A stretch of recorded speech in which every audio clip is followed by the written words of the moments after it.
if you want to go ahead and start the recording. Okay, cool. All right, well, welcome everyone to the Queer and Trans Lives Across the UW System panel. And my name is Eliza Farrow. I am the program assistant at the LGBTQ+ Resource Center at UW Oshkosh. And I'm just going to kind of be the moderator today. So just a reminder that we're recording this. If you have any questions, feel free to put them in the chat as you have them. We may not answer them immediately, but I will look back through the chat when we have time at the end to answer questions and get those answered. If you haven't already, please make sure that you mute your mics and you turn off your videos, except for obviously the speakers. But speakers, if you could mute your mics while you are not speaking, that would be fantastic. All right, I'm going to start with our land recognition. So as we begin this event, we acknowledge and honor the original inhabitants of the land now called Wisconsin, which is home to 12 First Nations communities, including the Oneida Nation of Wisconsin, Forest County Potawatomi, Ojibwe Nation communities, Stockbridge Munsee Band of the Mohicans, and the Brothertown Indian Nation. We recognize that the University of Wisconsin System schools occupy the sacred and ancestral lands of Indigenous peoples. Specifically, we recognize that UW Superior inhabits the land of the Ojibwe people, UW La Crosse occupies the land of the Ho-Chunk people, UW Eau Claire occupies the land of Ojibwe and Dakota nations. UW Oshkosh's 3 campuses occupy land in the Lake Winnebago region, land of the Menominee and Ho-Chunk nations. UW Green Bay resides upon the land of the Ho-Chunk nation and the Menominee nation. UW Whitewater now exists on the land the Ho-Chunk, Potawatomi, Ojibwe, and Odawa peoples call home. And UW Milwaukee is on traditional Potawatomi, Ho-Chunk, and Menominee homeland along the southwest shores of Michigami, North America's largest system of freshwater lakes, where the Milwaukee, Menominee, and Kinnickinnic rivers meet, and the people of Wisconsin's sovereign Anishinaabe, Ho-Chunk, Menominee, Oneida, and Mohican nations remain present. Please take a moment to honor these ancestral grounds and celebrate the resilience and strength that all Indigenous people have shown worldwide.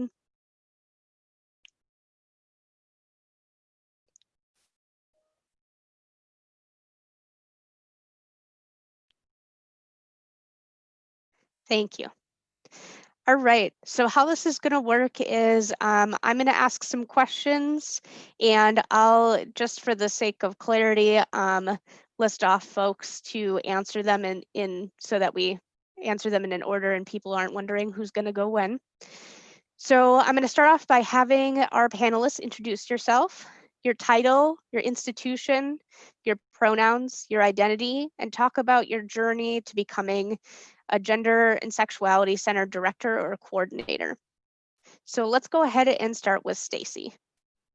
Hi, I'm Stacie Christian. I'm the Director of Inclusive Excellence in the Pride Center at UW Green Bay. And we work also with Marinette, Manitowoc, and Sheboygan. I also teach within the psychology department too, and I'm in charge of the campus coverage.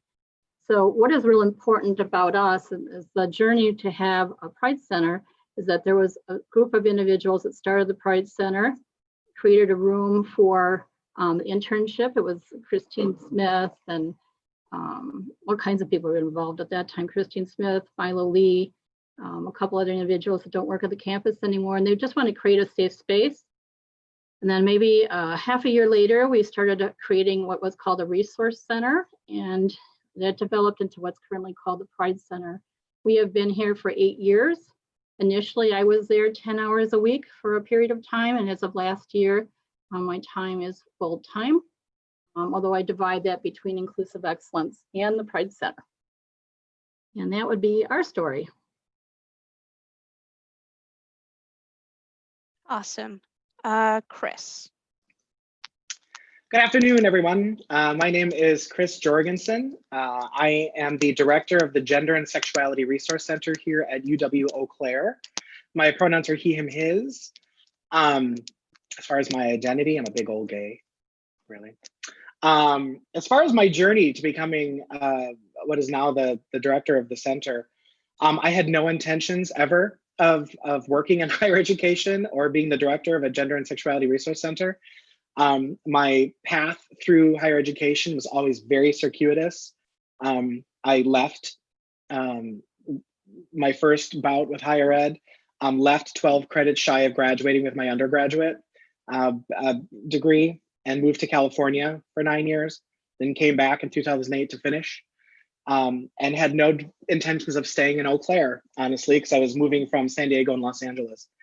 And it just happened that someone had approached me because I was an outspoken / opinionated student. And they had said, well, we're adding an LGBTQ coordinator position to what is our Women's and Gender Equity Center. There was no center. It really was just comprised of 2 graduate assistants. That's it. And so I said, well, I don't know what to do. And then my one of my faculty mentors and friends at the time said, well, that might be a good thing for you to do, right? Not just to worry about a master's degree elsewhere, but actually apply for the graduate program and then apply for that position. So I did both, and became the LGBTQ coordinator position. It's its 2nd year in existence here. And that would have been in 2010. And then really from that point, it just skyrocketed. The first thing we did was change the name. At the time, we changed it to Women's and LGBTQ Resource Center. And then we collapsed. We worked to collapse those 2 graduate assistantships for 1 full-time person, so that we could actually build a program and work on consistency and continuity, as opposed to starting from 0 every single time a new grad student came in there. And let's be honest, not all grad students are prepared to actually do this sort of work. So we were able to do that. And then from there, I just applied for and became the first and only director of the center. And really just, the philosophy I've always had that I always tell my interns now is think big and wait to be told no. And to the institution's credit, they haven't told us no very often. And now it's me as the full-time director. I have a full-time associate student services coordinator. We have 12 student interns. And it's a very large, dynamic center. So it's changed a lot. And it's changed Eau Claire a lot over the last couple of years. But it was a shock to me that I'd be here, though I'm very, very happy that I am. Thank you. All right, Liz. Hi, everybody. I'm Liz Cannon. My pronouns are she, her, and hers, and AM and airs, and I direct the LGBTQ+ Resource Center at UW Oshkosh. I identify as queer, bi, and genderqueer. And I, too, had a circuitous path to becoming a LGBTQ+ Resource Center director. I was somebody who was going to be an English professor. And, if you had asked me anytime up until the point I got my PhD, if I was going to do anything else, I would have said absolutely not. But 2 of my chapters of my dissertation were on lesbian literature. And so when I was first hired at UW Oshkosh in the English department, the 2nd semester I was here, I got to teach the first queer course on campus. It was gay and lesbian lit at the time. And I started getting involved in a lot of the work for LGBTQIA+ students. And at that point, we probably would have said LGB, maybe T students. It was in 1997. And so I started doing SAFE trainings. I was asked to be the advisor for our student organization when it finally became recognized by Oshkosh. And I still, though, was planning on becoming an English professor. I was going to be at Oshkosh for maybe 2 years before I went elsewhere. Never plan your lives, because what you actually end up doing is better than anything that you ever thought you would be doing. Our campus finally made the decision to start a women's center. So that was the first center they started. And I, at that point, decided to go off the job market and apply for that position. And so I directed our Women's Center for the first 3.5 years, and of course, made it also a home for our LGBTQ students as well. And then I stepped down and went back to teaching. And at that point, the LGBTQ Council had decided that it was time to put through a proposal for an LGBTQ Resource Center. And so I applied for that position and have been thrilled to be able to be the director since 2008 in that in the current position that I have. Thank you. All right, Will. Hello, everybody. My name is Will Van Rosenbeek, and I use he, him, and they, them pronouns, and I serve as the director of the LGBTQ programs and services, or the Pride Center at UWL. And I too did not set out to do this. Of course, when I was a student, there was very few, if any, people like me doing this kind of work. I think at UW System, there weren't people then, and hadn't even a clue that this could be a career choice. I'm a first generation college student, and I came to college with the goal of being a school teacher. This is the only job I could think of that when they were like, what do you want to do? And I guess I could teach. And I got here and started taking classes and realized that that's not what I wanted to do. And so I changed my major like 3 or 4 times. And I finally got a degree in therapeutic recreation. And, but the itch of being on campus, the love of campus, was something that bit me while I was an undergrad. And so I worked for a few years in one of the local hospitals. And then when and I, of course, had no plans of what I was going to do. So I took, Liz's idea, just don't plan anything, which I never did. And I lost my job. They downsized, and my partner and I talked, and I said, maybe I should go back to school because I wanted to get a degree in student affairs. And so that's what happened. I did work with Campus Activities Board and stuff like that. Didn't know that, didn't really think this was where I was going to be working. But, after I worked in the community for a little while, I came back to UWL when this position opened. And initially it was a half-time position with the Pride Center and a half-time position with the Involvement Center. And so I ran both centers. And in my early years, I worked to convince the university centers folks that this really was a full-time position. The needs of the LGBT folks on campus was really a full-time position, and eventually got that switched so that I could be doing this job full-time. And it really didn't get director recognition, although it was my working title, until more recently. But I too am really happy that I've landed here, and believe this was probably where I was supposed to be. And so very excited to be here with you all today. Awesome. T? How fitting. So I'll explain that comment in just a second. So my name's T. Leeper, pronouns they, them. I'm the coordinator for gender and sexuality programs at the University of Wisconsin-Superior. My identities are that of being queer, non-binary, trans, most recently also coming to terms with a polyamorous identity. So there's that as well, part of my work now, figuring out life in general, yay pandemic. And a lot of the ways that I came to this position were very roundabout. I started a fraternity when I was an undergrad that was focused on the inclusion of gay, bisexual, and progressive men. And that led me to connecting with a close friend, mentor of mine, who was a grad student at the time, who said, you should think about student affairs. Had no clue what student affairs was. And I was like, sure, let's give it a shot, right?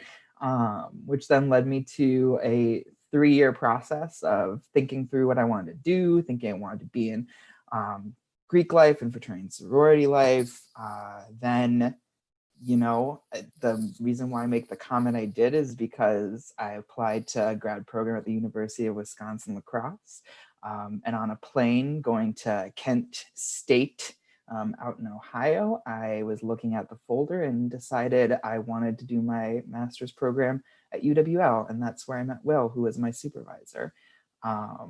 So that's why it's so fitting, I think, in some ways, but really kind of then through Will's guidance, mentorship, and friendship over the past 4 years now, 2 years when I was an undergrad, and then now 2 as a professional, came to being and loving the job that I do. And so I've been at UW Superior now for 2 years. Similar to Chris, the first and only coordinator in this role. And so just, working on building the center. Our center, I'll talk a little bit about later on, but we are what started out as a women's center, moved to more of an LGBT kind of space. And now I'm really working on marrying and bridging those 2 gaps together. And how do we provide holistic services on gender, sexuality, and sexual health and relationship and communal building. So it's a little bit about me. Awesome, thank you. And Stephanie. Hi everyone, I'm Stephanie Selvick. I use she, her pronouns the most at work.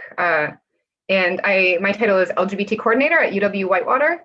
My identities are queer and gender questioning and bisexual and probably others. I think one of the really cool things that has just happened on this panel is there's actually a pipeline of mentorship on this panel right now. So T, you got your mentorship from Will and started developing your passion for advocacy. I actually took the class that Liz designed at UW Oshkosh. I took gay and lesbian literature as an undergrad student at UW Oshkosh with Jordan Landry, and it totally changed the trajectory of my life.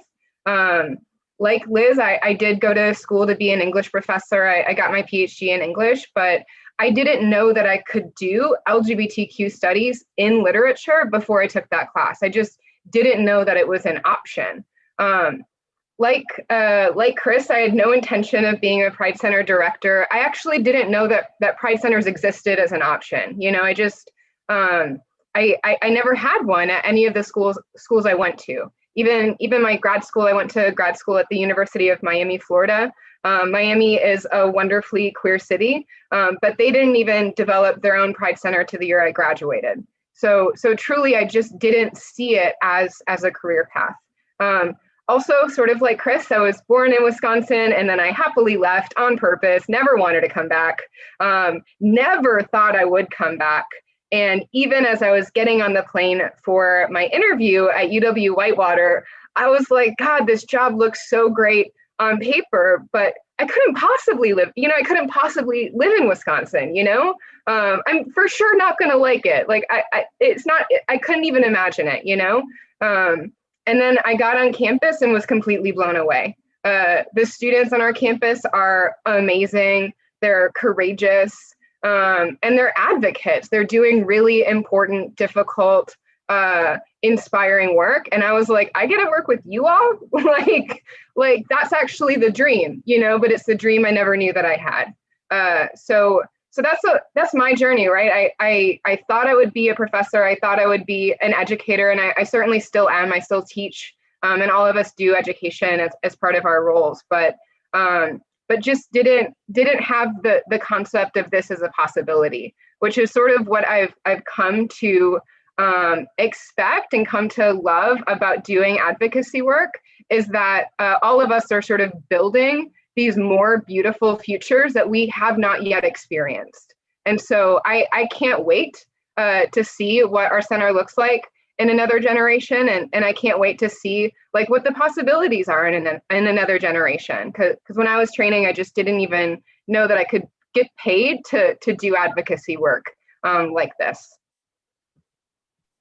Awesome, thank you. Well, I loved hearing all of your stories of how you came about.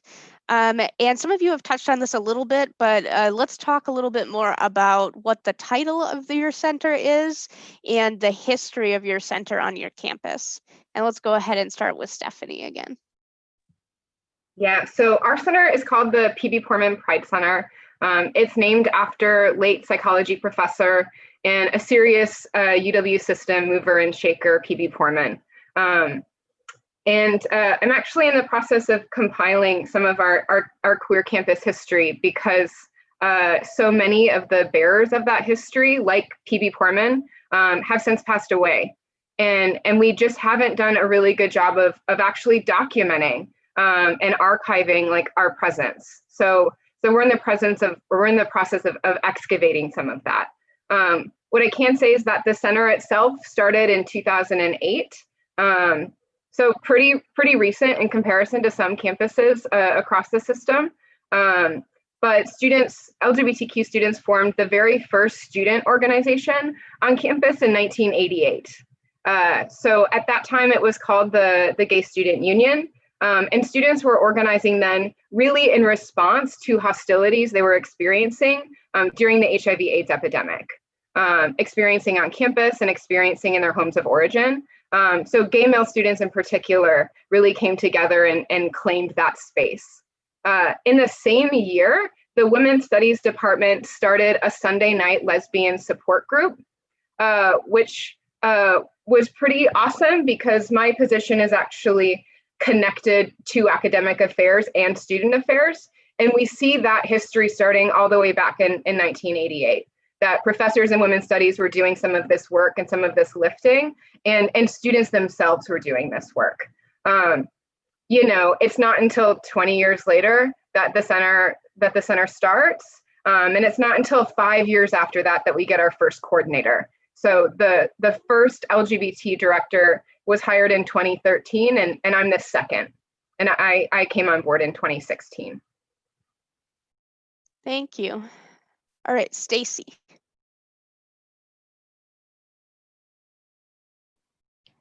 Our center has had actually 3 different names. When it first started, it was the LGBTQA Resource Center, and then we changed it to Plus, and then we realized we couldn't keep changing the letters, so we changed it to the Pride Center to keep up with the letters that were kind of changing during that era.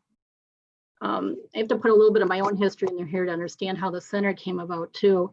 I'm an undergraduate and a graduate from UW Green Bay. UW Green Bay was very anti-gay in the classroom. When I went to school, heard a lot of lectures that was anti-gay. During the 1980s, the Straight Gay Alliance Saga, they call themselves now, started. Again, it was men, just like what Stephanie was saying, students who were concerned about AIDS and HIV, all males. And they would talk about how they used to go home at night, every night, and cry because of the stress that they experienced at school. So they were very closeted, very depressed, and continue to talk about that as adults today as I run into them. Some of them happen to live next door to us for a while. When I went to school there, nobody was out. And I started working there 27, 28 years ago, and I was the only person that was out for years. Thought it was easier to be out because I was out because I was also a healthcare administrator. We had hospitals, nursing homes, and fell in psych later on for the outpatient. And I was out there, so I thought, well, I might as well be out where I am at GB. So every year I would lecture about LGBTQ items. It was more of a module at that time instead of integrated now. And eventually 1 year, 7 years after that, someone stood up and said, I'm a bisexual. And I'm like, oh my God, no one had ever acknowledged that. I was shocked. I actually was kind of probably choking up a little bit in the classroom because no one ever acknowledged me as an individual. And often you would get CCQs clear up until 3 years ago, where they were saying anti-gay things to sometimes the students. And the challenge is that as it developed, more and more people were deciding that they would be out in the classroom, so it began to change at UW Green Bay. So during that time, it was clear that there were students that were LGBTQ. There was really only 1 or 2 professors that was out. One of them came out in her classroom and she says, I'm so afraid. And she goes, but I'm gonna say it today because you're out, I'm gonna be out. And she says, okay, she told my class, I'm a lesbian. And one of the students raised their hand. They said, my mother's a lesbian and she works here too. It was my daughter. And she didn't know she was in her class. And so that made her feel more empowered. And so people were starting to be a little bit more empowered and out. So there were individuals, there was Deborah Rizak and Joni DeVikas and Steve that worked there. And Christine Smith, who were out to some students, and they decided they needed to have a center for a safe place. The students were looking for a safe place. So they started a room, and it was the LGBTQ and then A at some point Resource Center for a few months. They focused a lot on safety and then education of the students that came in. And then I was asked actually 4 times if I wanted to do it, and I kept saying no because I knew that it would be something permanent if I said yes. And I didn't think I wanted to do that. I was working on my PhD, and I was the interim director of American Agricultural Center too, and teaching was plenty. But I said yes, and I haven't regretted it since. It's very important for us. So now we focus on safety, education, health, and leadership. Those are our 4 things that we work on. And we focus on, we have very fortunate to have some LaForce Foundation money that pays for 6 interns for an academic year. And then we have usually 4 BSW's interns, and then commonly 2 or 3 other interns working on their internships. I work with them. And Loretta Rafter works part-time with me as an administrative assistant in Mesa. So those are all the people that help with that. So our history is growing. We now are too large for our space, which was upgraded. We are currently doing everything online because of the pandemic per student request, and they continue to say that right now. And that's where we're at right now. Thank you. Chris? It's interesting. I'm struck by, and I guess I knew this myself, but sometimes you don't realize how common the thread is. But I think so many of us personally are so tied up with the histories of our own centers because we are the history of the center. So it's so funny. So much in my time at UW Eau Claire, when someone was talking about the GSRC, the Gender and Sexuality Resource Center, as it exists now, they were talking about me because I was the only staff member in the center. And so it's so interesting trying to extricate my personal journey from the center's journey because they're so intimately entwined. As I mentioned a little bit, when I started, I was just a graduate student. It was just graduate students. The titles were LGBTQ coordinator and women's issues, as they called it. And then when I entered into that particular, which was called the Women's and Gender Equity Center, we realized we had to change the name because if there's a queer component in there, I mean, you can't just hide it in women's and gender equity because who would ever know that it, for UW Eau Claire for the longest time, when you would ever put even type gay into the search engine, an academic paper from a faculty member from 1998 was the only thing that would come up for years. And so we changed to the Women's and LGBTQ Resource Center. And I know that it's a common thread throughout the United States where often queer centers sprout from women's centers. And then when we worked to combine that full-time position, which I assumed in 2010, you quickly, even though you're trying to create a queer center, when it's sprouting from a women's center, oftentimes it falls on deaf ears when you say this is not a job for a single person, right? You cannot advocate for UW Eau Claire, over half the population are women. And then the queer population, which is so much larger than so many people ever, realize or acknowledge. And they put that on the shoulders of a single person. And so then you're like, well, how am I supposed to advocate for all of them, right? So from that point, one of my biggest things was always to increase my footprint, right? To collaborate with anyone and everyone on campus. So that when the work that we were doing was mentioned, or if I needed additional funding, my funding when I started was $5,000 for the LGBTQ coordinator and $5,000 for women's issues. Now, my printing budget exceeds $10,000 a year. And so my goal when I was interviewing, I told them, when I was interviewing, I was 32 years old, right? So, I had no intentions of starting a job that was merely symbolic. And if the institution wanted a symbolic, person, then they were barking up the wrong tree. So I just told them whatever I do, because I had no plan yet, but I was like, whatever I'm gonna do is gonna be both unapologetic and conspicuous. Are you okay with that? And they said, yeah. I was like, okay. I don't know if they ever regretted that. I don't think they did, but I mean, we were, the first item I ever purchased was a 20-foot by 30-foot pride flag. Because I think so often the queer experience on campus is feeling as though you've got to move around all of these dominant identities and kind of navigate in this really cautious way. And I wanted everybody else on campus to navigate around the queer people. So it's like, we're going to claim our space on campus, and we're going to do it without apology. And we're also going to ensure that the work the center does is not solely relegated to acknowledging the barriers that queer people face, but that we spend equal amounts of time, if not more time, celebrating who we are, letting our students know that, and faculty and staff for that matter, because this was the first time for them as well, that yes, it can be so much more difficult, and often is, if you're a queer person, let alone if you have layered oppressions because of intersectionality, right? But we love who you are. Like, I am so excited. Like, I love being gay. I wouldn't change it for the world. And I want my students to feel, I am so lucky to be who I am, and not feel like that it's, that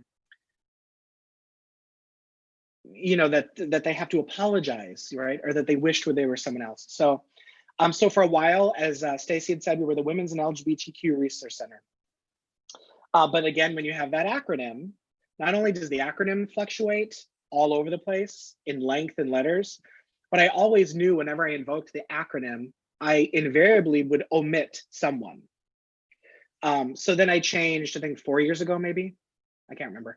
I changed it to the Gender and Sexuality Resource Center so that everyone felt it was more broad as far as the name is concerned. And then we just, for over the years, the sort of events that we've done have commanded the attention of additional funding.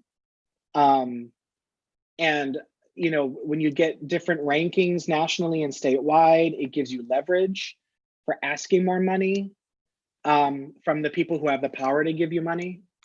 And now where the center is now, I think we're positioned really solidly at UW Eau Claire. We count so many people as collaborators.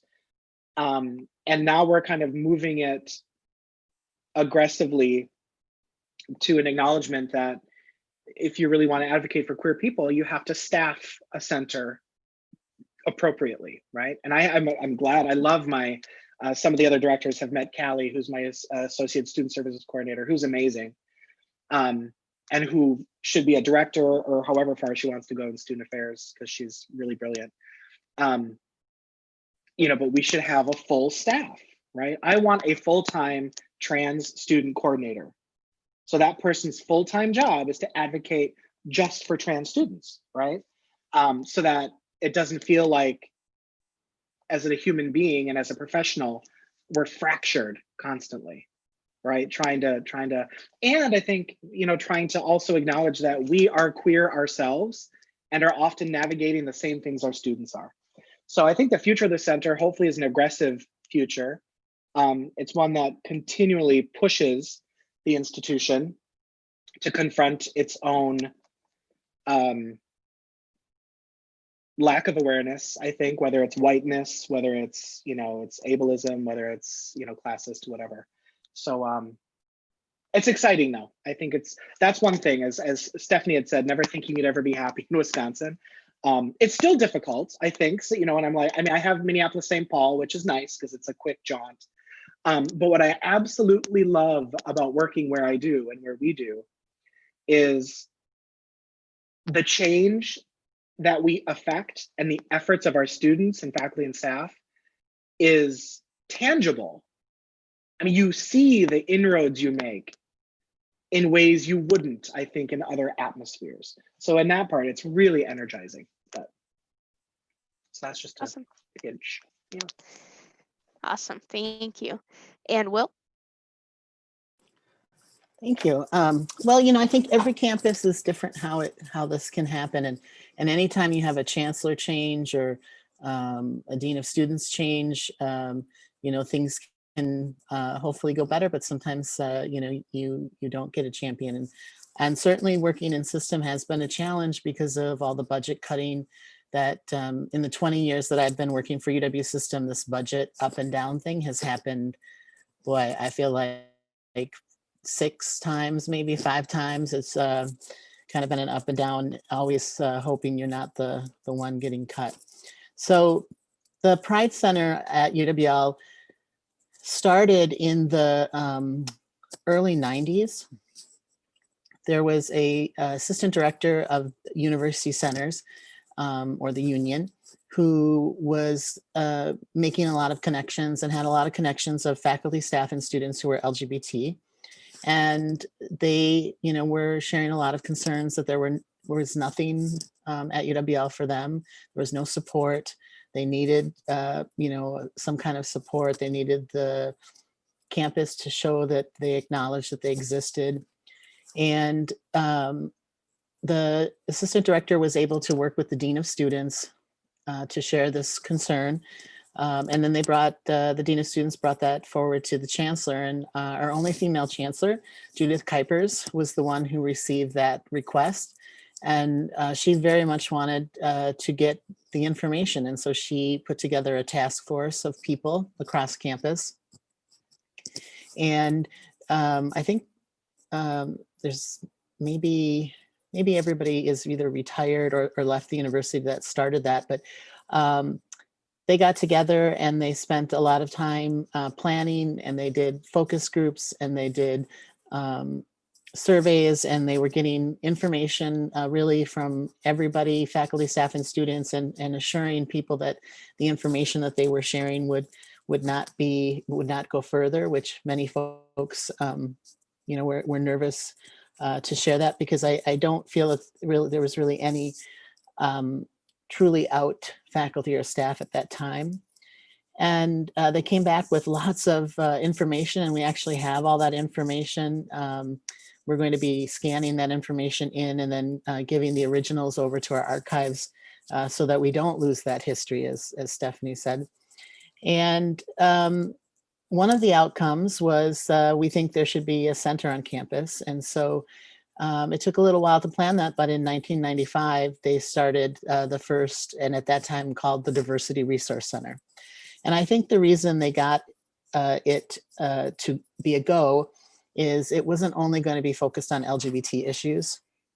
It was going to be focused on kind of all isms, and LGBT issues being a part of that. So they had a graduate student that would work in the office, and then they hired 3 undergrads to work in the office, and each of them had different areas of focus that they would be doing education on. And at that time, we didn't have as many of the student orgs that represented different identities. Our multicultural office was not in existence. Our Disability Resource Services office was not in existence at the time. And so there really was a need for education, especially for students on campus. And Jay Scott was the first, he wasn't really a director, he just supervised the grad student. After Jay retired or left here for a different job, we had a second person, and her name was Mai Lee. And she was here for a few years and also oversaw the grad student. And then she left for a different job. And then someone who continues to work on our campus, Troy Richter, took on the interim position for 1 year so that university centers could kind of decide what they wanted to do. And that's when they put together a new position, which was the Involvement Center and the Pride Center person. And that was the job that I applied for and then got. And so I came in 2001, and we were still the Diversity Resource Center. We still had a grad student and 3 undergrads. And it was really during my early time that students and faculty and staff on campus really were pushing to change the name. They felt like that, when you hear Diversity Resource Center or DRC as it was known, what does that mean? We also had a new office, Disability Resource Services, DRS, and people were getting them confused. And we were in different buildings, and that would be frustrating. And so worked with students who really also agreed that we needed to change the focus a little bit and that we needed a new name, and basically kind of pushing that instead of being in charge of 2 centers, that really the need was for one full-time person to be working with the LGBTQ population on campus. And so in 2005, the students did the Day of Silence, and their reason for Day of Silence was to get the name changed, and we were working with Student Association. And so we were able to change the name to the Pride Center at that time. And I think shortly after is when I became the full-time person just working in that area. We did talk about, like, should we do LGBT, LGBTQ? And I was grateful that the students agreed that that would be a dangerous slope to begin, because we would be adding and, taking off letters and adding and changing that constantly. And so they agreed on the Pride Center, and they felt that the name Pride Center would be something that LGBT faculty, staff, and students might hear that name and think, oh, I think that's the center for me. And, so our center is really, I feel really good that it's been around for the amount of years that it has. I think the union and university centers kind of taking that risk and taking that on.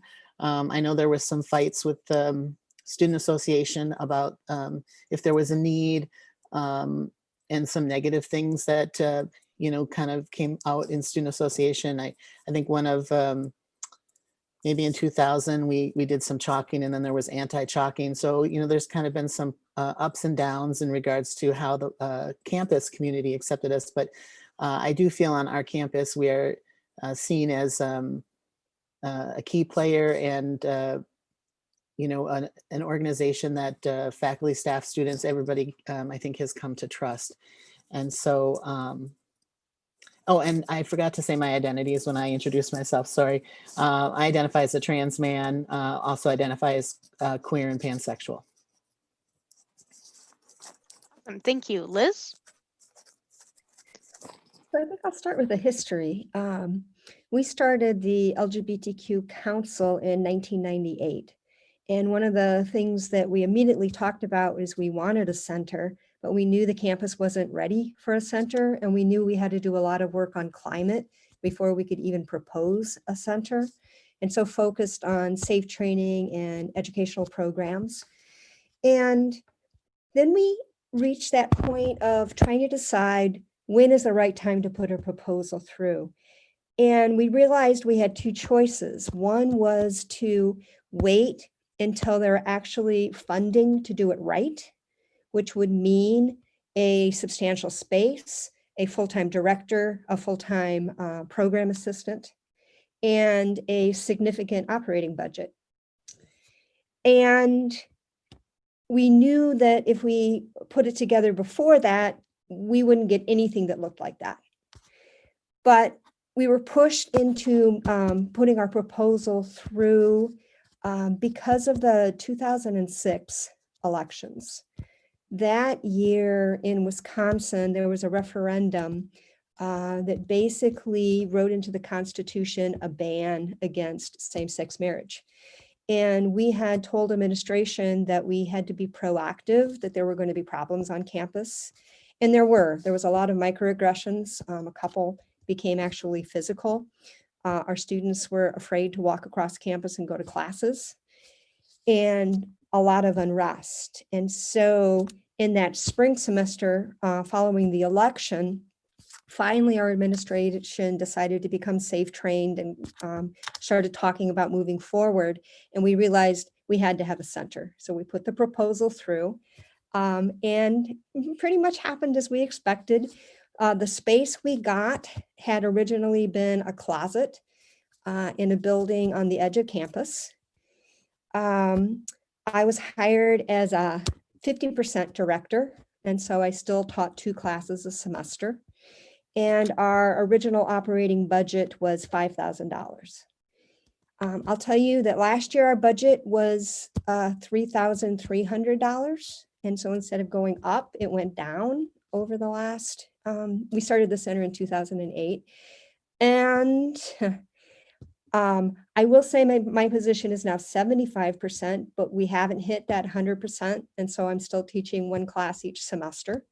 And believe me, there's enough work as a director to not have to also teach. I love teaching. I will always love teaching, but that is true. My program assistant has been reduced from we finally got it to a full-time 12-month position, and now it is a half-time 9-month position. And Eliza is gracious enough to do both the LGBTQ+ Resource Center and the Women's Center. And so in some ways, we definitely have never reached that state that we thought that an ideal center should look like. And we're still working on that. I will say with the change in administration, we've had unbelievable support for our programming and a lot of the initiatives that we have done on campus. But as you all know, our system is not in a great space when it comes to budget and funding. So that's just a reality that we live with. The name. We started with LGBTQ+ Resource Center. And at this point, I don't remember why that's the name we decided on. I think part of it was it was recognizable, and we wanted to make sure that everybody knew exactly what we were. And 2 years ago, my advisory board, I brought to them, I said, it's time to change our name. We spent a whole year researching and discussing names. You know, I really wanted the Queer and Trans Resource Center, and still said our campus wasn't ready to call it queer. The problem with calling it a Gender and Sexuality Center is because we have a separate Women's Center, and the fear is if either one of us leaves, that it would be condensed into a Gender and Sexuality Center, and we would not have two separate centers. So we decided to not move forward with that name. So we added the plus. And so my hope is in the future, we will rethink the name, and that will be another advisory board's headache for a year after I retire. Thanks, Liz. And T? I laugh at that final comment, Liz. I appreciate that. So for my center,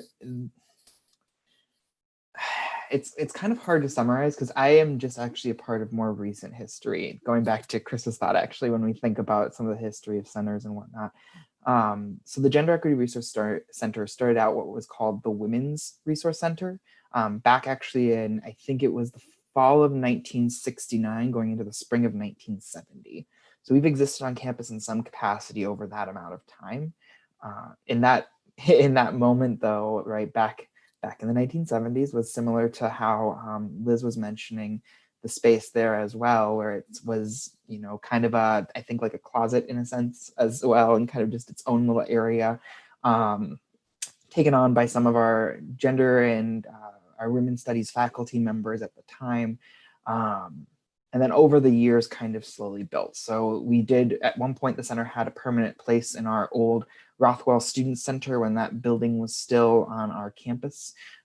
We had over time, you know, built in a coordinator who I believe was a graduate student hired to manage the center and manage the services. And then really slowly got up to where we are today. From the Women's Resource Center being the Gender Equity Program, and then from the Gender Equity Program becoming known as the Gender Equity Resource Center. And partially with that change, which happened in, you know, mid-2000s, in early mid-2000s, then came about as well some of those hirings.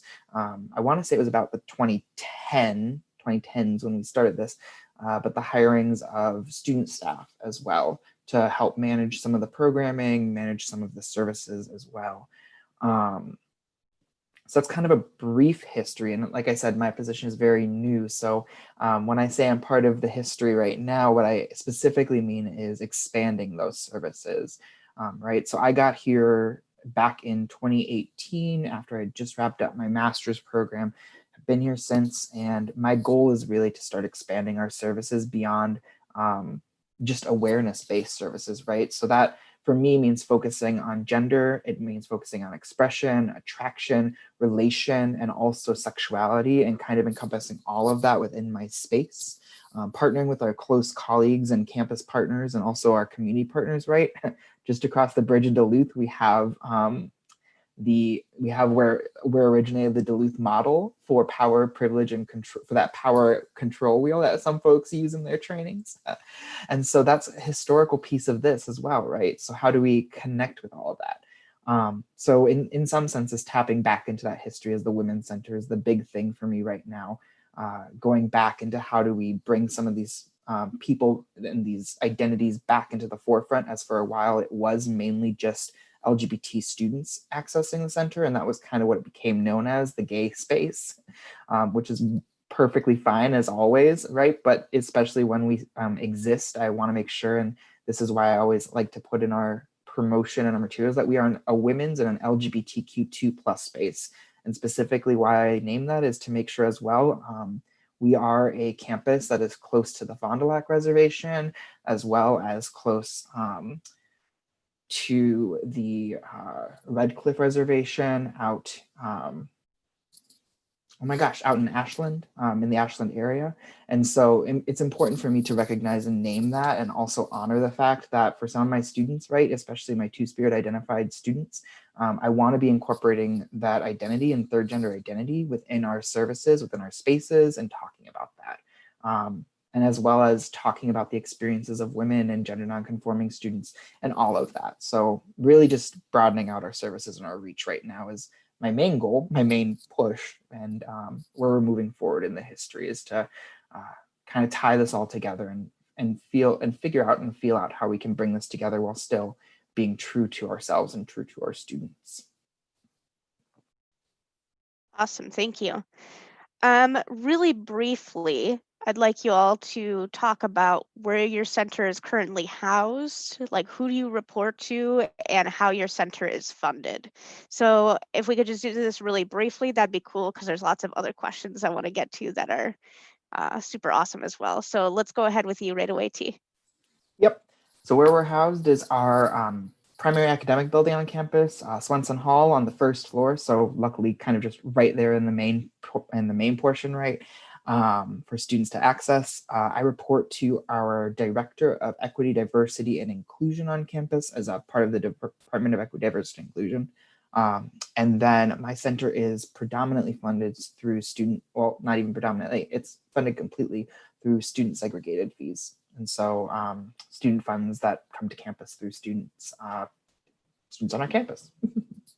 Awesome, thank you. Stephanie? Yes, very similar to T. So I report to the Chief Diversity, Equity, and Inclusion Officer. We are organized within what for us is a brand new division, a division of Diversity, Engagement, Inclusion, and Student Support Services. Previous to this semester, we were in Student Affairs and historically had been. So that's a new shift for us. Physically, we are located in the University Center, which is great. Awesome, thank you. Stacie. We're currently housed in the Union, in the first floor, real close to the Christie Theater and some other recreation areas, so it's a good location for us. I report to Vice Chancellor of Inclusive Excellence and Student Affairs, Dr. Corey King, who's here today, and I'm thrilled to have him. He's a fairly new employee, has been with us, I think, 4 weeks. Maybe it's longer, but a short period of time. Enjoy working with him. And our center is funded. We first started with money from Rainbow River, Wisconsin. They provided about $2,500 for 2 years.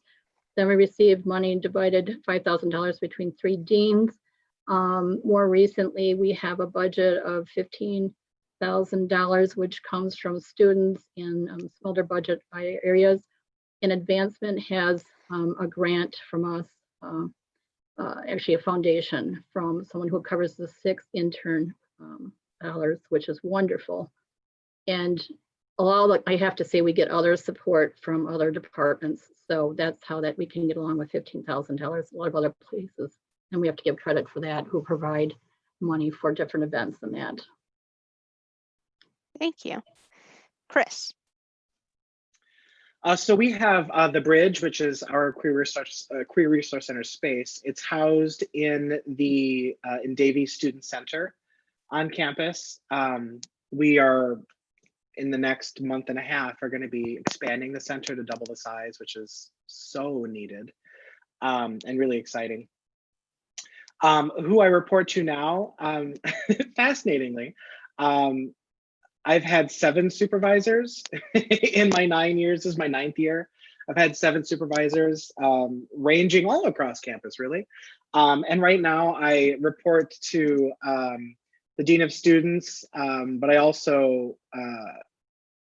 work closely with our Vice Chancellor of Equity, Diversity, Inclusion, and Student Affairs. Now, how is our center funded? As I mentioned when I started, my budget was $5,000 for LGBTQ stuff, which is utterly useless. Which is why, to be blunt, it pisses me off, Liz, that you have to work with such a small amount of money. When we get to the question about the future, I think it has to be acknowledging that we need money to advocate for students. It's ridiculous. So we are funded in a few different ways. The bulk of my funding is from student seg fees. I get about $45,000 each year for that. And then I get $18,000, 9 each from Housing and Res Life and student centers or university centers. And then I get $3,000 from the foundation on campus. So whatever that adds up to. Around, Awesome.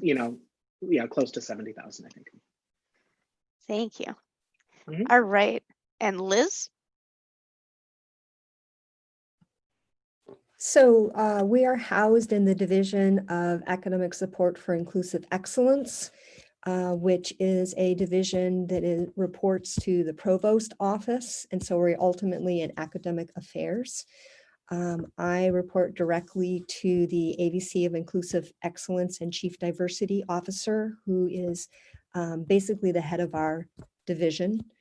And I already told you about what my budget is. So the budget comes from the amount of money that the provost is able to allocate to our division. And then that money has to be divided among all, there are about 6 or 7 of us in the division who are in need of money. Thank you. All right, we talked a lot about the rewards and challenges of these positions. So if it's all right with you, I think we'll go ahead and skip that question unless we have extra time in the end. And I'd like to hear about what your vision for your center is. And when you're talking about this, if you can also address the climate on your campus for queer and trans students, staff, and faculty. And let's go ahead and start with Will. Great, thank you. I'll just go back and tell you how we're funded. We are in the union. We've always been in the union. This is our 3rd home. We are in a new union. We opened that a few years ago. We're on the 2nd floor in a room called the Cove, which has a lot of different student orgs in it. We're very happy for our location. I report to the Assistant Vice Chancellor for Diversity and Inclusion. Prior to that, I reported to the director of this union. I fall in the new Division of Diversity and Inclusion on our campus, and very happy to be a part of that. And we get funding through the union, through segregated fees and D&I. And our budget for this year is about $26,000. So sorry for skipping you on that. No. So sorry. You got a big job. So our, I guess my vision has always been, focused on 3 main areas of advocacy, education, and support. The advocacy part, I think definitely is key as a director and somebody very involved in the campus community, is to because I am the only full-time staff person and have been there's only been one director, and we have wanted to hire an assistant director, but we have yet to see that there will be funds for that. And so a lot of work on campus in making relationships with administration, with faculty, with other staff, and making sure that we are, doing the advocacy that is needed at the time. And, we focus a lot on education. We do panels in the classrooms. Our student staff do ally workshops or safe zone kind of trainings. I'm doing a lot of different trainings in classrooms and, providing educational opportunities for the campus community and particularly students. So bringing in speakers, providing training for those, educating our student organizations that are involved with us. And that education piece, not only on campus, but also off campus, doing panels and education throughout the community when asked for. And the support piece, is crucial. I think when I first started, as other people said, there were a lot of gay men that were, very involved in, really seeing a change of who needs and who comes to the center. I think a lot of, gay and lesbian students, I don't see as many of them coming to the center anymore. I think they find support in other places that they didn't have originally. And so seeing some more students who are bisexual, pansexual, queer, questioning, asexual, aromantic, agender, non-binary, lots of students that identify in those areas. And providing that support, working with residence life, making sure that their living situation is a positive one, working with faculty and staff. I'm on the hate and bias response team, and there are a lot of hate and bias incidents that happen that impact the LGBT community. And so how are we working to address those and provide that kind of support for the students who either may be the victim or may hear about it and feel victimized. I guess, I have found that through my work and reaching out and being very visible on campus that we do have, I think, a lot of support from faculty and staff. We have a Friendly Faces webpage, and, maybe not everybody on there is perfect, but, the people that sign up for that are people that are very interested in being advocates and support to the LGBT community. And, I feel like this is a very important topic, and, it has been very well seen, I think, on campus, and happy that we have been able to continue and been able to move into the new division, which just makes a lot more sense. So thanks. Thank you. Liz? So when I first started thinking about what is my futuristic vision for an LGBTQ plus resource center, I wanted to say that we no longer existed, because as Will said, two of the major areas we work on are climate and education. And so, my hope is that we get to a point where the climate is so positive for LGBTQIA plus students that we won't need to do that work. And I work really hard with professors to include LGBTQ in their classes so that the education piece will happen where it should happen on a university campus, which is in the classes. But then I step back and I realize there's another piece, which is why we will always need an LGBTQ resource center. And that's connected to what I see as the major rewards of this position. And that is working with LGBTQIA plus students. When I think about some of the major initiatives we've had on this campus, it's because students have decided that's what they need. We have developed our queer peer program because a student said, we need this, we're going to create it, we're going to figure out how it's going to work. We have a rainbow floor because even though I talked till I was blue in the face about why we needed it and was told that you could never have a traditional res hall as allowing students to live with whomever they want, we finally had a student who was unbelievably strong advocate for it. And we have a rainbow floor. And we have a gender outfitters program because a student had a vision of it. And so what I think about what a center could be is this could be, and then I think it's going to be vibrant. We're going to have like people in our center, which a lot of times we don't right now, where LGBTQIA plus students come because they have a vision of what they want to do. They want to do something that's going to be teaching about our culture, our community, our history, and they have projects that they want to envision. And, we'll do this through an internship program, and we'll do it through one-time stop shop. I think it'd be unbelievably exciting and invigorating. So yeah, I don't think we'll ever be at a point where we don't need to have this type of resource center on a university campus. Great. T? So the first thing that comes to mind as a vision, right, and this is just something I think important to name, is that people come to us for support and people come to us for understanding, right, before there's issues, before there's challenges, before there is a problem, right? Because frequently, from what I've noted in some of my own line of work, but also in some conversations with colleagues, is that when we work with others, it's frequently, I have this issue, I have this problem, how do I fix it? That's great. Where did you go wrong in the process? Where do we go back to we can't go back to the beginning, right? So how do we start from the beginning at the beginning is really what I envision. And having our colleagues, having our faculty, our staff working with us from the get-go, knowing how important it is to thread in these topics, these conversations.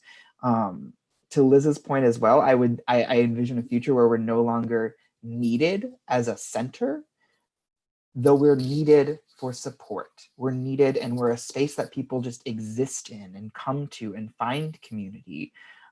As I like to say for my own campus, because of being both a women and an LGBTQ2+ space, I oversee pretty much the entire student body.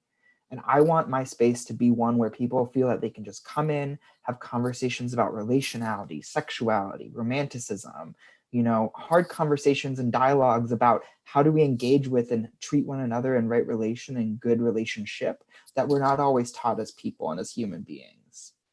And so being that kind of a space for people to find that support, regardless of their background and their identity, right? Because I want to support, and that's what our goal is to support and celebrate students in all of their authenticity and their identities and their experiences, and not just to be here to say, I recognize that you've had another problem with a professor on our campus or another student on our campus, right?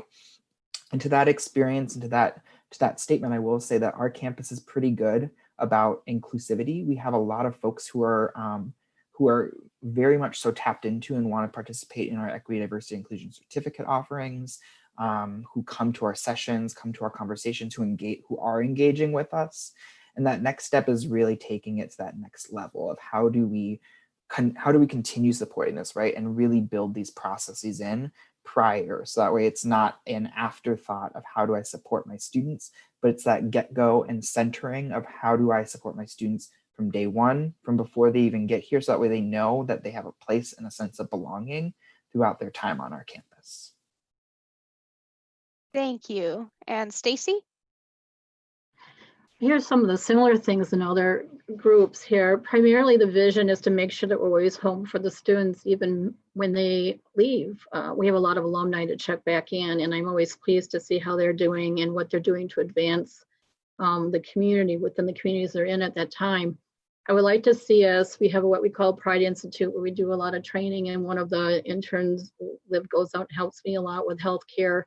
Other interns, we have MSW Kira, who will help more with mental health because that's what she's interested in, and Rupi's working with inclusive excellence, and Juan is working with people who speak Spanish primarily, and Hanette is working with Q BIPOC, and I like to see that, and I want to envision more of that. And I have sometimes 12 interns. We had 14 last semester. Between that and the other things, what I really want to envision is to have someone else to work with me to help continue the work, including in the community, who commonly calls us for work. And I'd like to have us be featured at UWGB, maybe as the Pride Institute, but have a community center in the community so we can help respond to the needs that our community needs right now for middle schoolers, elders, people of color, individuals with disabilities, so they too can have what our students have, which is education about their future careers and academic growth and their future visions. And that's what I see in the future. And I think it'll be coming soon because we have a lot of people driving it forward. Awesome. Thank you. And Chris? This is an interesting question for me. I remember handful of years ago, a student came to my office door once, and we were just having a conversation, and they asked me, hey, do you ever worry that one day your office will become obsolete? And I said, if only, dear, if only, right? I don't worry about that, about the office being obsolete, certainly not the work. And when I think of the future of the center, I mean, I think both short-term and long-term. When I think of short-term future, I want all gender restrooms in every single building. I think that's something that I want, right? Now at Eau Claire, we have 107 all gender restrooms, but there are buildings that are so old that you can't actually, there are no single stall, and you can't renovate them without doing a huge overhaul of a section of the building or whatever. So I think of things like that. I think of getting to a space where we don't have students that come to us every year whose parents have cut them off completely because they found out that they're queer, right? Which happens every year. I think of the day-to-day just surviving, like Maslow's hierarchy of needs. Are the students fed? Do the students have clothing? Do the students have shelter? And so in the short term, if we can accomplish that, then it kind of lets me think aspirationally, what does the center look like in the future? At Eau Claire, we're in the beginning, well, a little bit more than the beginning stages, but COVID kind of put a pause on everything around the world right now. But we've started this very huge partnership with Mayo, the Mayo Health System. And I know that Mayo is going to be working on creating a trans clinic. And so being able to work really closely with Mayo on something like that, which will serve so many more people than just the community on campus, right? I think of that. I think of really embedding queer lives in the curriculum. I mean, in the United States, the vast majority of states don't even teach in K through 12 about discrimination against people because of sexual orientation or gender identity. So oftentimes it's left up to a university, if they actually access the university, to actually have those conversations. Right now, one of the challenges when I think aspirationally is we never know who our students are unless they tell us who they are. And so adding mechanisms in there by which we can have outreach without waiting, because again, oftentimes they wait until there's a problem that can't wait anymore. Creating when as far as campus climate and and things like this, it's interesting. At UW Eau Claire in the last several years, we've gotten a bunch of different rankings and things like that. Whether it's Campus Pride, I mean, so many of these rankings, as a lot of the directors will tell you, we don't apply for them. They just kind of pop up in your email feed, and you're like, oh, that's nice. And then you're like, okay, that's great. Now I'm going to market the hell out of it because it helps you get resources, right? And so if we're rated best in the state of Wisconsin for 3 years, which we have, does that mean that we're necessarily doing so much more than the other campuses? Not necessarily. I don't know who makes the decision, but I'm going to use that decision to argue for more resources. But I'm always quick to say, regardless of the rankings and how the university loves rankings when they're positive and they market them, till they're blue in the face. Whenever I'm asked, I would say, well, rankings are one thing, but they don't necessarily reflect what the experience is every single day on campus.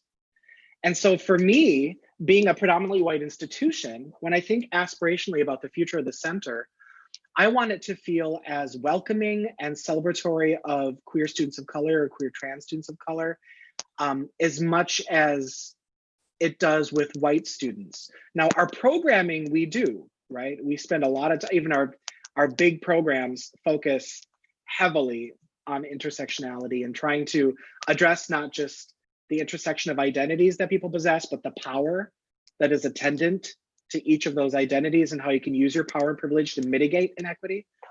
But when you're a predominantly white institution, just by virtue of the demographics of the school, usually it's the white queer students you come into contact with the most because there are more of them.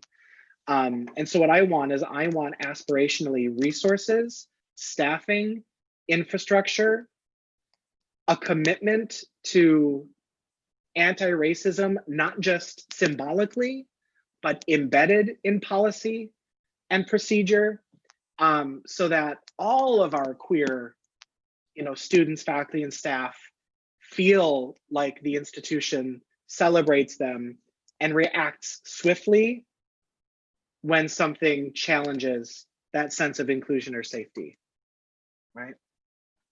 So in a bloated nutshell, I think that's what I think of aspirationally. Awesome. Okay, just in the interest of time, because I would like to be able to ask some questions that folks have. I do think it's important. We have a question about how all our campuses are predominantly white institutions, which you touched on a little bit here, Chris. Which intersections of identity are salient for students your center serves, and how effective is your center at serving queer and trans students of color and queer and trans disabled students, and et cetera, et cetera. And if there's anything else that you would like to state after you answer that question that we haven't talked about that you want to make sure that you say, feel free to do that. And then after we get through this section quick, I want to open it up for questions. So if you have questions, please put those in the chat. And let's start with Stacie. We are a predominantly white institution at this point, but it's rapidly changing, and quite a bit of the individuals who are in our area are individuals of people of color, and I work a lot with individuals who are Indigenous. So we always like to get more people involved, and sometimes there's pockets of people in certain places and certain channels. We do everything on Discord now, so you might have people more in one area or the other, or in my office, might be more people of one intersectionality or the other. We have a large number of individuals who are neurologically diverse who are in the center. So we work with people of that intersectionality, looking for increase in communication with students that are diverse.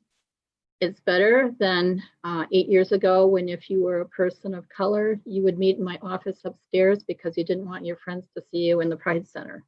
Very concerned it would go back to their families and homes.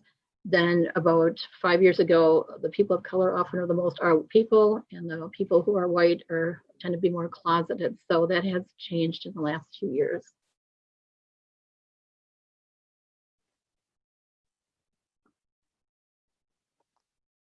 Awesome. And Chris.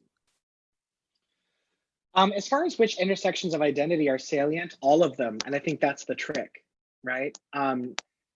Is trying to develop those relationships with our students where they feel comfortable and safe to let you know who they are in totality, right? And that to me, I think, is the trick with trying to be intersectional, is not forcing this false choice on students that they have to choose this one identity as priority over the other identities that they possess, right? So whether you're talking about a physical space or a sense of feeling on campus, do they see themselves everywhere, right? What are the behaviors and attitudes and conversations and education reflecting as when they look at their own identities? So I think we have a really wide spectrum of identities on campus, right? Whether it's students who are queer and Indigenous, or queer people of color who also have a disability that may or may not be visible, or all these. It's all over the place. And so I think doing this particular work, I think all the directions will tell you really have your finger on the pulse of everything. You have to, right? Otherwise, you risk kind of making a misstep where a student's like, oh, I felt really safe, blah, blah, blah, blah, blah. But as someone who's this, I didn't, right?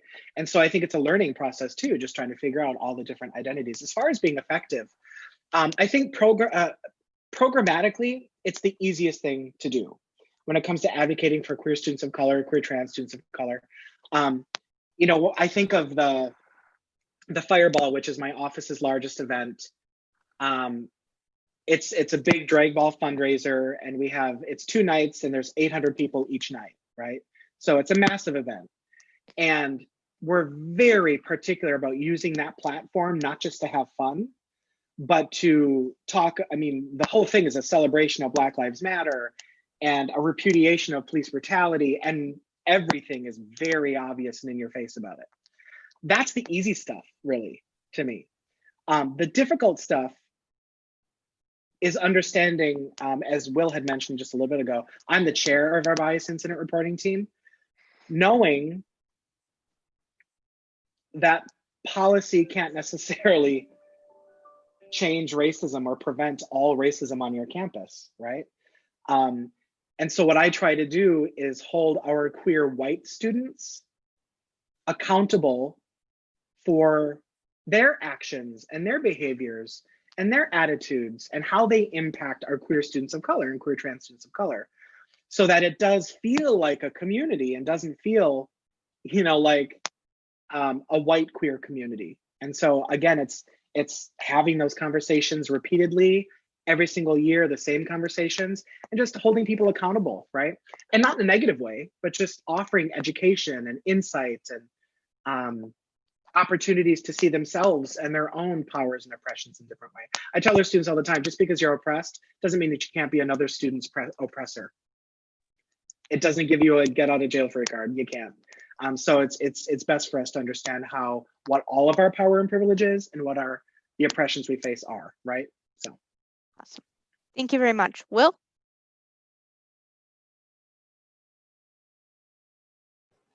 Thanks. I think this has kind of always been a goal of mine. And I think over my process in the last 20 years and becoming more informed about my white identity and how that may impact the things that I do and the students that I do outreach to, that has changed for me over time. And we're getting ready to do a crowdfunding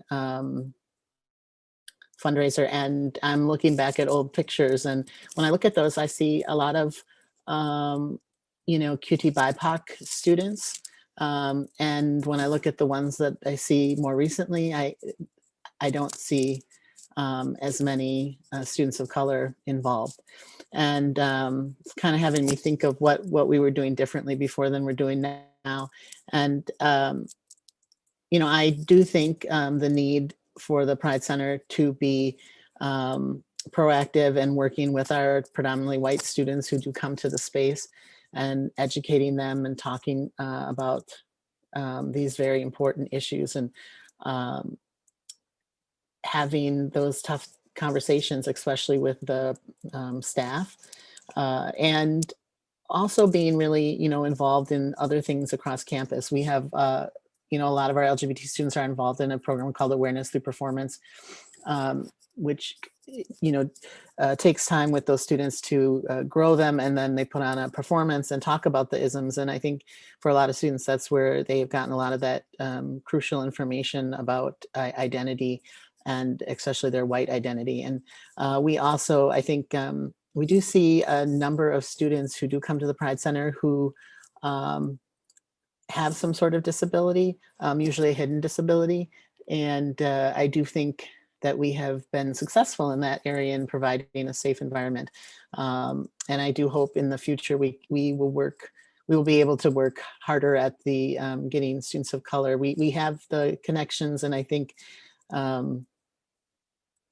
it's hard for those for students of color to feel that the other white students really understand and support them. So definitely a thing that we will continue to work on, and I don't think we will ever stop that. Thanks. All right, Liz. As both Chris and Will have said, when we do this work, intersection is always at our forefront. And since our center started, it's been in our education, it's been in the images we have up around the center. But the reality is we do not have a lot of QT students who actually physically come to the center. And so to me, I've always seen that as something that we aren't quite doing right yet. And, you know, I've realized that a lot of the impetus, again, can't come from me necessarily. I've been trying to get, say, a QT group going for a while, but the problem is I'm the one who's wanting it. I'm not having students come to me and say, I want this. If I reach out to some who are leaders and they'll say, sure, but it doesn't work. So something is not being done quite right. And one of the major things I've recently started thinking about is recruitment. And even though that too has been something that I've been trying to do along with everything else that I do, I realize, and I think this is one thing we have to realize, even one full-time LGBTQ person can't do all the work that is needed to be done on these campuses. And so I've started to plant the seed in admissions that we need an admissions officer whose role is recruitment of LGBTQ students. And that means all LGBTQ students, not just white, able-bodied, upper class LGBTQ students, IA+. And so that's where some of my energy right now is being placed in order to move forward. Thank you. And T? There we go. Just going to preface this with, I need to jump off here in just a moment to get to a training I'm doing, but wanted to just chime in quick and say for my center, similar to others, I will just say that we are also focusing on the intersections when it comes to things at place, right? My goal in any type of situation is to create spaces where students are their authentic self and show up as that self and that identity for them that day, whatever that identity means for them that day. Specifically, just to even give an example, right, it's to partner with our other offices in our equity, diversity, inclusion department for our peer mentoring program. So rather than each of us having our own peer mentor program or each of us doing our own thing, right, we say, okay, here's how you can get a part of this and get involved in this. And here's the way that if you are queer, we will work with your identities, help support your identities, and give you space to talk about that identity and explore that. Because I never want us to get to a place where we're forced as people, and especially for our students of multiple marginalized identities, where they're forced to choose which identity they inhabit that day. And so often that is the case, right? Where they have to pick and choose which piece they show up for. So whether that is thinking about the intersections of programming and how do we maybe combine some identities with programming that might have some similar issues or similar impacts, or if that is considering, combining or figuring out how to create tracks within other areas so that way our students are supported. And that way it's not us developing our own thing, but creating something that is a part of the bigger whole, right? That's really where my goal is. To that extent, I think we fluctuate when it comes to students on campus and their own feelings of ability to access the center. But over the course of the time, I've seen a lot more students of various backgrounds and various identities being able to access services just because they feel comfortable coming in. And it's not even a matter of daily basis sometimes, but coming in when needed, right? Thinking of the students that I work with who just drop in on a Tuesday afternoon and say, I need to talk to you. And I haven't seen them for a month because they don't come to our programs typically, but they feel comfortable and confident to be able to come there when it's that time for them. Awesome, thank you. If the panelists would be willing to just drop your emails in the chat in case people have further questions. It looks like y'all were really responsive in the chat in answering folks' questions. I don't see any that were left unanswered. So I would just really like to thank all the panelists for joining us and all the folks for joining to watch.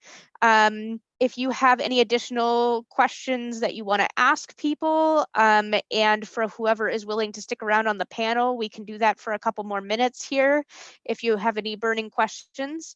Otherwise, thank you for joining.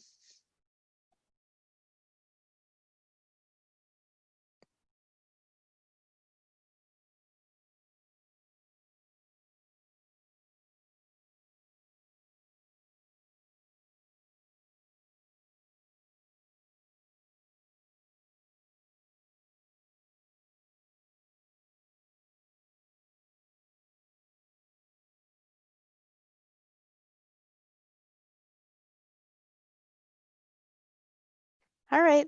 Looks like we're all pretty good here. Thank you so much for being our MC. You did a wonderful job. Thank you. No problem. All right. If you just want to send the recording to us, Everyone. You then bet. we can put it up. Yep. You can send it right to Liz. Okay, great. Great. Thank you. Thank you. Thanks, everybody. Yeah, I will send Thank it out to you. everybody. Yep. Thank you. Bye. Good to see you all. Bye. Good to see you too.